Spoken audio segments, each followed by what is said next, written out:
దాడి చేసిన కాంగ్రెస్ కార్యకర్తలను వదిలేసి తమపైనే అక్రమ కేసులు బనాయించారని అన్నారు బీఆర్ఎస్ నేత బాల్కసుమన్. ప్రజా తీర్పును మంత్రి వివేక్ ప్రభుత్వం గౌరవించి Kathanapalli municipal chairman, vice chairman ఎన్నిక నిర్వహించాలని డిమాండ్ చేశారు. జైల్లో సైతం తమను ఇబ్బంది పెట్టారంటున్న బాల్కసుమన్తో మా ప్రతినిధి Sarangapani face to face. Adilabad జిల్లా జైలు నుంచి బాల్కసుమన్ విడుదలయ్యారు. ఆయనతో పాటు రాజురెడ్డితో పాటు మిగతా ముగ్గురు సైతం విడుదలయ్యారు. బాల్కసుమన్ మనకు అందుబాటులో ఉన్నారు. బాల్కసుమన్ తో మాట్లాడించే ప్రయత్నం అయితే చేద్దాం. సార్ చెప్పండి, ఏంటి అసలు జైల్లో ఇన్ని రోజుల పాటు ఉన్నారు, ఎట్లా దీన్ని?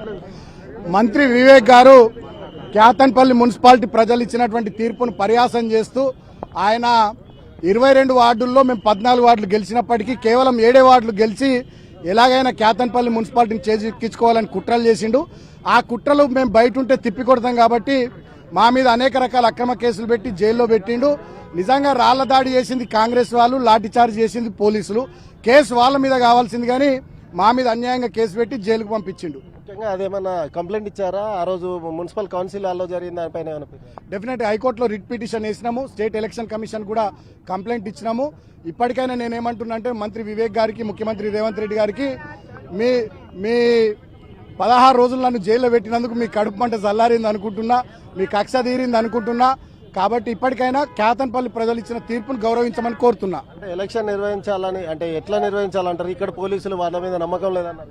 డెఫినెట్ గా స్టేట్ ఎలక్షన్ కమిషన్ చొరవ తీసుకుని ఒక స్పెషల్ ఆఫీసర్ ను అపాయింట్ చేసి ట్రాన్స్పరెంట్ గా, పారదర్శకంగా ఎన్నిక నిర్వహించాలని మేము కోరుతున్నాం. జైల్లో పరిస్థితులు బాగాలేవన్నారు.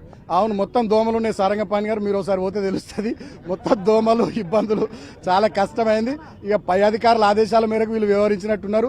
ఇది ఒక సాడిస్టిక్ ప్లెజర్, నన్ను జైల్లో పెట్టి, దోమలలో పెట్టి, 16 రోజులు ఇబ్బందులు పెట్టి. ఇవాళ నా కొడుకు పుట్టినరోజు, చిన్న కొడుకుది.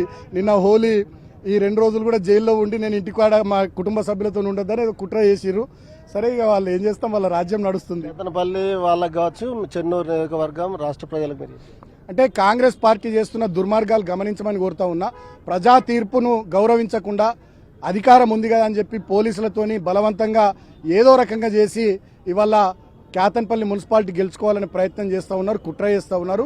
దాన్ని మేము తప్పుపడుతూ ఉన్నాం. ప్రజా తీర్పును గౌరవించని ఈ కాంగ్రెస్ పార్టీ యొక్క బుద్ధి, ముఖ్యంగా మా మీద అక్రమ కేసులు పెట్టించిన మంత్రి వివేక్, ముఖ్యమంత్రి రేవంత్ రెడ్డి యొక్క వైఖరిని అర్థం చేసుకోవాల్సిందిగా నేను రాష్ట్ర ప్రజలకు విజ్ఞప్తి చేస్తా ఉన్నాను. నా పైన వాహనం పైన రాళ్ల దాడి చేసిన సుమన్ అని పదే పదే నేను రాయితోని కొట్టినట్టు ఒక్క విజువల్ ఆయన చూపించినా నేను దేనికంటే దానికి. రాళ్ల దాడి చేసిందే కాంగ్రెస్ వాళ్ళు, లాఠీచార్జ్ చేసింది పోలీసు వాళ్ళు. మీరు అక్కడనే ఉన్నారు. మేము ఉన్నది 25 మంది, మీ వాళ్ళు ఉన్నది 500 మంది. మేము ఎట్లా దాడి చేస్తాం? వివేక్ అబద్ధాలు ఆడు ఈజీ, దొరికిపోవడం కూడా ఈజీ, ఆయనకు అలవాటు అయిపోయింది. మొత్తం 14 స్థానాల్లో గెలిచాము. 7 స్థానాల్లో గెలిచిన కాంగ్రెస్ పార్టీ ప్రజాస్వామ్యాన్ని విరుద్ధంగా వ్యవహరిస్తుంది, ప్రజల తీర్పును అగౌరవపరుస్తుంది. ఇప్పటికైనా Kyathanpalli municipal chairman, vice chairman ఎన్నికను సవ్యంగా జరిగే విధంగా చర్యలు చేపట్టాలని బాల్కసుమన్ కోరుతున్నారు. కెమెరామెన్ సత్యంతో సారంగపాణి టీవీ, ఆదిలాబాద్.